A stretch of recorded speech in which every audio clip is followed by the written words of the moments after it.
የበልጋን በሳውርስ የሌተናል ጀነራል ጃገማ ኬሎ የጦር ሜዳ ገድልና ሕያው አሻራ የኢትዮጵያን ሉዓላዊነትና የነጻነት ተጋድሎ ታሪክ ስናጠና ስማቸው በጠላት ልብ ውስጥ ፍርሃትን በሕዝብ ዘንድ ደግሞ ፍጹም ኩራትን የሚዘራ አንድ ስመጥር የጦር አዝማች እናገኛለን። እሳቸውም ገና በአፍላ የወጣትነት ዕድሜያቸው የአገራቸውን ውድቀት ተመልክተው ወደ በረሃ በመንጎድ መላ ሕይወታቸውን ለሀገር መከላከያ የሰጡት ታላቁ አርበኛ ሌተናል ጀነራል ጃገማ ኬሎ ናቸው። ይህ የምስጋናና የታሪክ ማስታወሻ የፍርሃትን አጥር ሰብረው አዋቂውንም ሆነ ተራውን ዜጋ በአንድነት አስተባብረው ለአገር ክብር ማማ የቆሙትን የዚሁኑ መሪ ውርስ በኩራት ለመዘከር የተዘጋጀ ነው። የእሳቸውን ወታደራዊ ስልትና የሕይወት ጉዞ ስንመዝን ታዋቂው የፖለቲካ ሳይንቲስት ፍራንሲስ ፉኩያማ የሚከተለውን ሐሳብ ያነሳል። የሰው ልጅ ታሪክ ትልቁ አንቀሳቃሽ ሞተር ዜጎች ለክብራቸውና ለማንነታቸው የሚከፍሉት ዋጋ ነው። ጃገማ ኬሎ ገና የ15 ዓመት ታዳጊ ሳሉ ፋሺስት ሀገራቸውን በወረረችበት ወቅት የቅምጥል ሕይወትን በመናቅ ወደ ጫካ ያመሩት ይህንን አገራዊ ክብር ለማስጠበቅ ነበር። ይህ በወጣትነት ዘመናቸው የተተኮሰው የነጻነት ወኔ ከዓመታት በኋላ ለተመዘገቡት አስደናቂ ድሎች ሁሉ መነሻ መንገድ ሆኗል። ታዋቂው የስትራቴጂክ ጥናት ሊቅ ፋሪድ ዘካሪያ እንደሚያስረዳው እውነተኛ መሪዎችና የለውጥ ኃይሎች የሚፈጠሩት ማህበረሰቡ በከፍተኛ መከራና ወረራ ውስጥ ባለበት አስቸጋሪ ወቅት ነው። ጀነራል ጃገማ ኬሎ በጦር ሜዳ ላይ በነበራቸው ፈጣን ውሳኔና ታታሪነት የሚታወቁ አቅም ያጡ ተዋጊዎችን ወደ ጽኑ አርበኝነት በመለወጥ ረገድ ወደር የሌለው ስልት የነበራቸው ሰው ነበሩ። ጠላት በዘመናዊ የጦር መሳሪያና በቴክኖሎጂ ተመክቶ በሚመጣበት ጊዜ እሳቸው ባላቸው ጥልቀትና ጥበብ የበረሃውን ቀጠና ሙሉ በሙሉ በመቆጣጠር የማይበገሩ ሆነው ታይተዋል።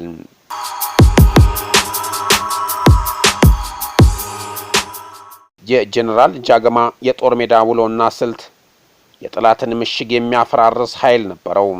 አንድ የተዋጣለት የጦር መሪ የሚፈልገውን ድልና ዓላማ ለማሳካት ሁሉንም አጋጣሚዎች በአንድነት እንደሚያደራጅ ሁሉ እሳቸውም በአርበኝነት በውትድርናና በሀገር መከላከያ ዘርፍ የነበራቸውን የላቀ ክህሎት በመጠቀም ለሁሉም ዜጋ እኩል ተስፋን ሰጥተዋል። የእሳቸው የተጋድሎ ስልት ውጊያ ጠላትን ግራ የሚያጋባና በመላው የኢትዮጵያ ምድር የአርበኞችን ሞራል በእጅጉ የሚያነሳሳ ነበር። የጀነራል ጃገማ ኬሎ የእውቀት አድማስና ወታደራዊ ስልጠናቸው ገና በጠዋቱ በከፍተኛ ትጋትና ጽናት የተሞላ ነበር። ያኔ ዘመናዊ የጦር ሳይንስ መጻሕፍት ባልተስፋፉበት በዚያ ፈታኝ ዘመን እሳቸው ግን ከተፈጥሮና ከውጊያው ድማ የላቀ እውቀትን በመቅሰም ለቀጣዩ ትውልድ መንገድ ከፋች ሆነዋል። የጂኦፖለቲካው ጠቢብ ሄንሪ ኪሲንጀር በአንድ ወቅት እንዳስተዋለው የመሪነት ብቃት የሚቀረጸው በተግባር ፈተናዎችና መከራዎች ውስጥ በመናሳየው የጽናት ልምምድ ነው። ጀነራል ጃገማም ይህንን እውነት በተግባር አሳይተዋል። በታሪካዊው የአርበኝነት ዘመን በባሌ በሐረርጌና በሰሜኑ የአገሪቱ ክፍሎች የተንቀሳቀሱበት ወታደራዊ ታሪክ በጊዜው የነበሩ ወጣቶችን ያነቃቃ ታሪካዊ እርምጃ ነበር። ያኔ ነጻነትን ማስከበር እጅግ ፈታኝ በነበረበት ወቅት እሳቸው ግን ለኢትዮጵያ ትልቅ ጋሻ ሆነው በታሪክ መድረክ ላይ ተከሰቱ። የጀግንነት አርአያ በመሆን ማህበረሰባቸውን ወደ አዲስ የድል ምዕራፍ ለመምራት የመጀመሪያውን ታላቅ መስዋዕትነት ከፈሉ። የእሳቸው ስኬት ለአንድ ወገን ብቻ ሳይሆን ለአገሪቱም ታሪካዊና አዲስ ምዕራፍ የከፈተ ነበር። ከወራሪው ኃይል መውጣት በኋላ ወደ ዘመናዊው የአገር መከላከያ ሰራዊት በመቀላቀል በሀገሪቱ ታሪክ ለመጀመሪያ ጊዜ ከፍተኛ ወታደራዊ ማዕረግና ስልጣን ካገኙት ቀዳሚ መኮንኖች አንዱ ለመሆን በቅተዋል። ይህ ስኬታቸው በሀገሪቱ የጦር ሰራዊት አስተዳደር ታሪክ ውስጥ ስማቸው በቀዳሚነት እንዲሰፍር አድርጎታል። የእሳቸው የወታደራዊ ሳይንስ ጉዟቸው በዚህ ብቻ አላበቃም።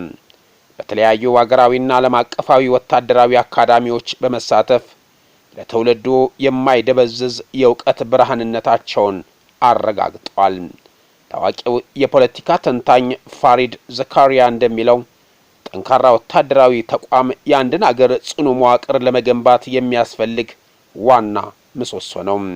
ጀነራል ጃገማ የላቀ የጦር መሪነታቸውና በተለያዩ ግዳጆች አስመስክረዋል።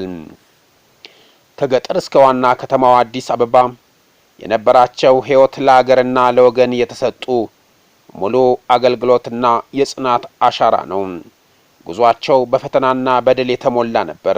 ትምህርታቸውንና ስልጠናቸውን እንዳጠናቀቁ ወደ ተለያዩ የሀገሪቱ ክፍሎች በመሰማራት ማህበረሰቡን በታማኝነት በቅንነት አገልግለዋል።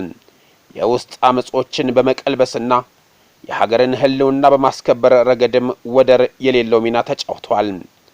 በተለያዩ ከፍተኛ የወታደራዊ አመራርነት ቦታዎች ላይ ማለትም የክፍለ ሀገር ዋና አስተዳዳሪና የጦር ክፍሎች አዛዥ በመሆን በንቃትና በቆራጥነት አገልግሏል።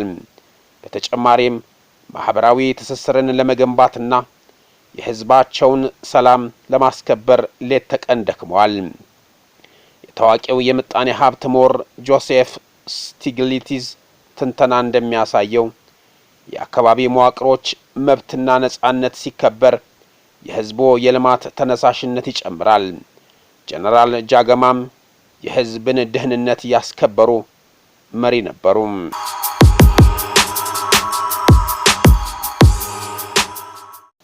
የፖለቲካ ፍልስፋዋ ሃና አረንደት በጥናቶቿ እንዳረጋገጠችው ዜጎች በሀገራቸው ምድር ላይ ያለምንም ስጋት በነጻነት መንቀሳቀስና መስራት ሲችሉ እውነተኛ አገራዊ ፍቅርና ሉዓላዊነት ይወለዳል።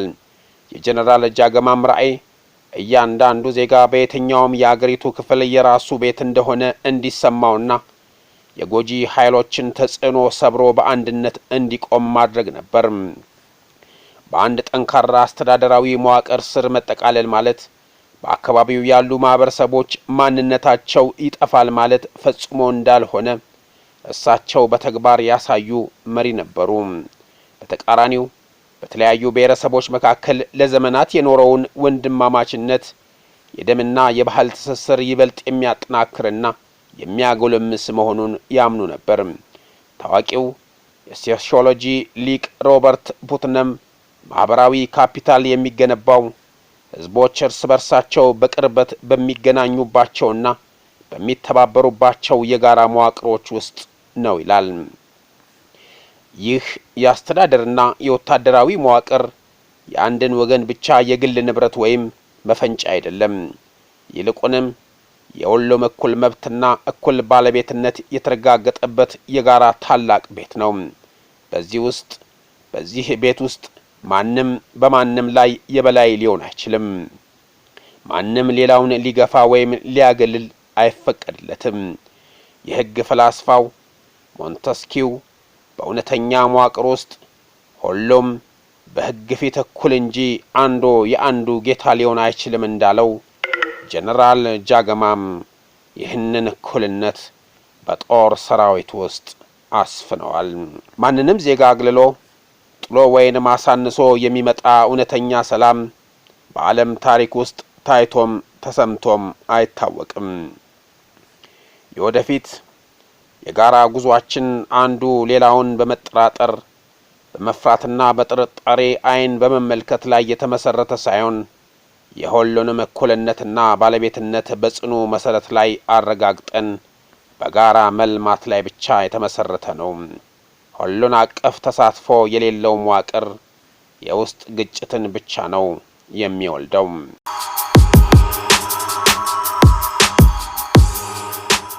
እርሻም ይህ የታላቅ ጽናት ታሪክ መላውን የኢትዮጵያ ሕዝብ ወደ ሰላም ዳርቻ የሚያሻግረው ብቸኛው መንገድ ነው። የጀነራል ጃገማ ሕይወት የሚያስተምረን ትልቅ እውነት ቢኖር ሀገር የምትድነው በጥላቻ ሳይሆን በሕግ የበላይነትና በአውራጃዊ አንድነት ላይ መሆኑን ነው። ሌተናል ጀነራል ጃገማ ኬሎም ሕይወታቸውን ሙሉ የኖሩለትና የተዋጉለት ይህንን ድንቅ አገራዊ እውነት ለማስከበር ነበር። ጠንካራ ብሔራዊ ተቋማት ሳይገነቡ የሚለቀቅ ስሜት ማህበረሰብን ወደማያልቅ የውስጥ እልቂት ይመራዋል። ጀነራል ጃገማም ይህንን ታሪካዊ መዘዝ አስቀድመው በመረዳታቸው ጠንካራና ኢትዮጵያዊነት ዳራ ላይ የተገነባ አዲስና አስተማማኝ የመከላከያ ስርዓት እንዲኖር በጽናት ይሟገቱ ነበር። የአንድ ማህበረሰብ ብስለት የሚለካው ስሜታዊ ከሆነና ካልተገቡ የጥላቻ ስብከቶች ርቆ የቀደሙ ጀግኖችን ታሪክ በጥሞና በማንበብና በመረዳት ላይ ነው። የስትራቴጂክ ጥናት ባለሙያው ግሬሃም አሊሰን እንደሚያስገነዝበው የማንኛውም ውድቀትና ለመረጋጋት መነሻው የቀደሙ ሰዎችን ይዘትና ታሪካዊ ፋይዳ ካለማወቅና ካለመረዳት የሚመነጭ የህሊና እውርነት ነው። ስለሆነም የጀነራል ጃገማ ኬሎን ታሪክ መስመር በመስመር በጥልቀት መመርመር የወቅቱ ዋና ተግባር ነው። ታዋቂው የሰላም ጥናት ሊቅ ጆን ፖል ሌደራክ እንዳስተማረው እውነተኛ የሰላም ግንባታ የሚጀምረው ማህበረሰቡን ሊያስተሳስሩና ፍትህን ሊያሰፍኑ የሚችሉ መሪዎች ወደ መድረክ ሲመጡ ነው።